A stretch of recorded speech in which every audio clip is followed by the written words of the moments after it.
Hi. Hi. Hey folks, welcome back to the channel. Brian. This is Brian and I'm John, and what are you gonna make fun of me about today? Well, I mean, I was just reflecting on, you remember a while ago when I was extolling the virtues of wax chains? Yeah. And you were like, that's stupid, I'm never gonna do that. Uh-huh. And now all your chains are waxed. Yeah. And then I was like, steel bikes are where it's at. And you're like, no, carbon is, and you just got a steel bike. Yeah. Remember we were talking about tubes and tubeless tires and road bikes? And so what did I post last week, Brian? No, I don't know what you posted last week. Yeah. Yeah. I put a tubeless setup on my Amanda. And with a tubeless setup, He's got tubeless. I want tubeless. Okay. Yeah. So that's what we're gonna talk about today, but more important, we're gonna talk about what happens when tubeless doesn't work and it can't get you home. Okay. Enjoy.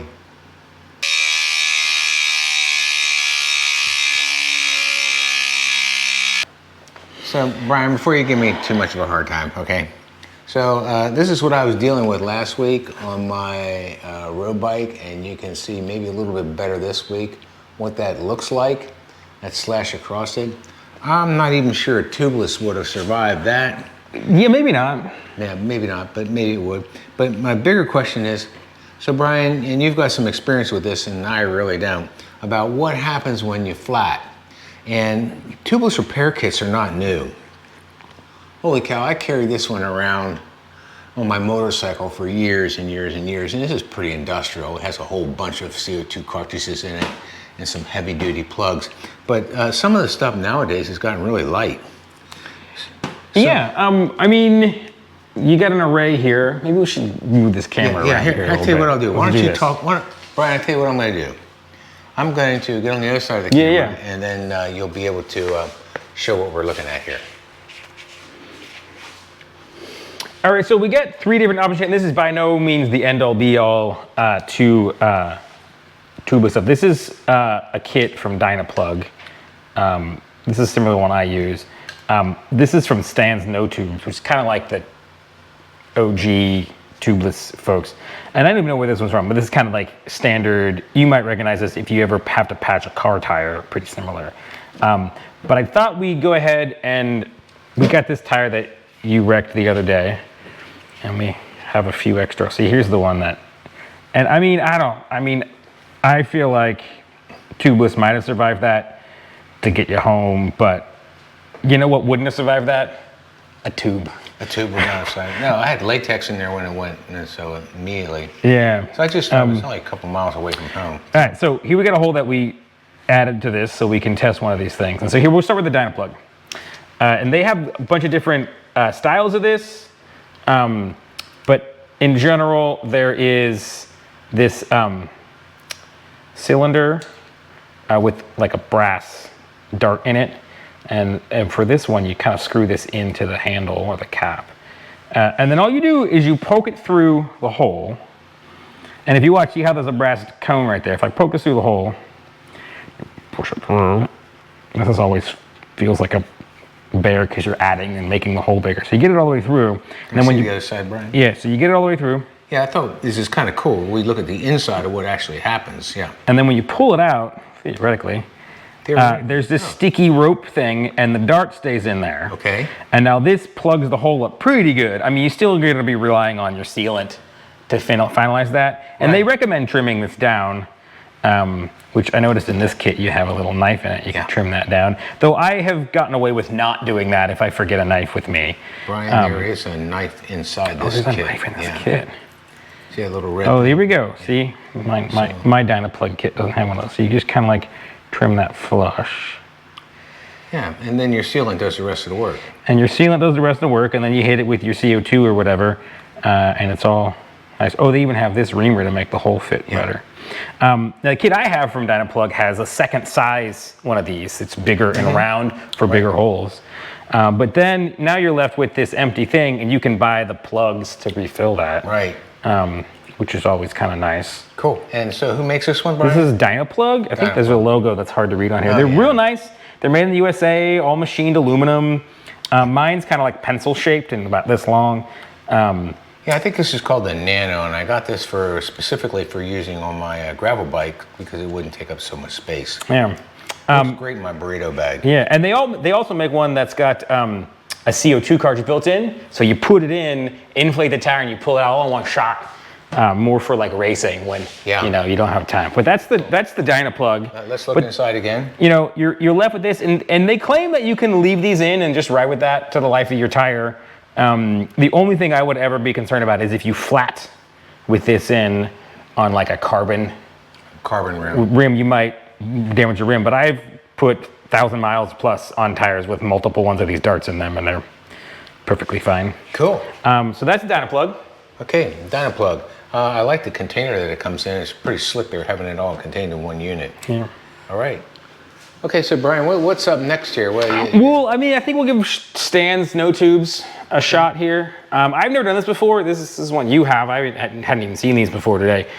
These are their darts. They kind of got these little floofy things and the same little hard point, and I'm assuming this pops off when I stick it in.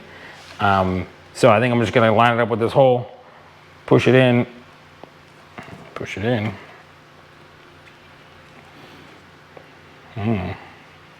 Push it in. Sort of twist. Yeah, there you go. Push, man. Trying to do this on the roadside might not be the easiest thing there. Am I through? Pull it out, and there you got your dart in there. And what's the inside look, Brian? Inside again, it's got like the hard thing, kind of like Dynatube has. This might work really great for a big hole. I'm not sure I'd try this with a little hole. Well, I think, Brian, you just made a really good point. I don't think these are made for like your typical thorn that I pulled out of mine yesterday morning and let the sealant do its job. Yeah. These are meant for your gaping holes. Yeah, these are definitely for holes that your sealant's not plugging. Your sealant's quickly. Not capable of plugging. Yeah. Okay. Very cool. Okay, we've done the Dynaplugs, Brian, and we've done the stands. No tubes. And then we got this old school one. I don't even know the brand of this. It's not on here. We gave it a shot, and we're probably not going to use that footage because we couldn't get it to work. I couldn't get the plug to stay in the hole. But what's the theory behind it, Brian? Yeah, the theory is that you've got this. Ooh, that might actually be a hack to make this work. You got this kind of all piece, and you stick it in the hole, and when you pull out, this little sticky rope stays in, similar to the Dynaplug does. But I couldn't get it to stay in. It just kept coming out with the all. What if you pushed it all the way through? But if you push it all the way through, then it falls out. Okay. Yeah. You got to push it in far enough that it stays, but not too far. If I could maybe just, maybe that worked. Yeah, there you go. Wow. I didn't use the needle feature. I just pushed it in. And then you got to trim that flush again, just like the Dynaplugs. Okay. So maybe don't use it the way it's intended. And just doing this right here with these three different ones, the Dynaplug, which is the one that I use and have used far too many times, stands, and this old school style. I can't imagine using this one with the tires on the bike. That was pretty hard to do. The stands probably would be great on a bigger hole, but with the hole that we had here, again, I can't imagine getting this in with the tire on the bike. Right. But these, man, they just pop right in. Yeah. No problem. Okay. Good. Yeah. Cool. And let's look at the inside again. Oh yeah. So this is the stands. This is the stands, and look pretty much like the dart. Yeah, and we popped out the Dynaplug so we could reuse the hole. But that's what that looks on the inside. And then this one gets this little doodad in here, which should do a pretty good job sealing up. It's sticky. I mean, these work on car tires without tubeless sealant, so it should get the job done. It should get you home. Cool.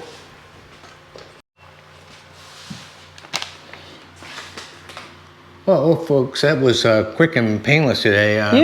Yeah, a lot of you guys out there on the interweb probably have a whole lot more experience of doing this, but clearly, Brian, now you've played with 3 different ones here. What was your preference?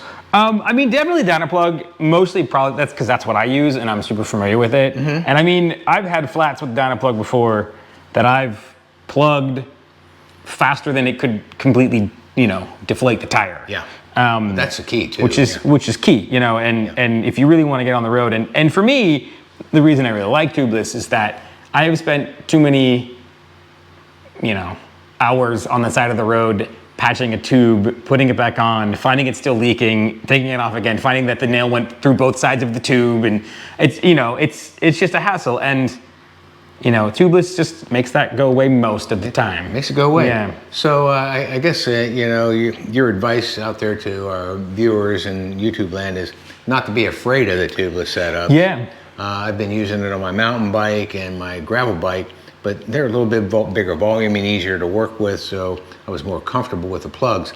But on my road bike, this is my first go at it, and so far so good, because I told you yesterday, came out here to get ready for my ride during my fill and check. There was a thorn in the front tire. Pulled it out and it started spraying a little bit of sealant. Well, I want that to happen in my garage before it happens down the road. Yeah. So great. Well, yeah. I got a question for, you know, audience members out there. If you do use tubeless, how many plugs until you retire your tire? You know, I have my thoughts on that. I'll run it forever unless I'm doing a big event, because tires compared to events are pretty cheap, and might as well put a new tire on so we don't have a failed plug wreck at events. But what do you guys think? How many plugs would you run in the tire until you stopped running that tire? That's a good question. Okay, folks, hope it was helpful.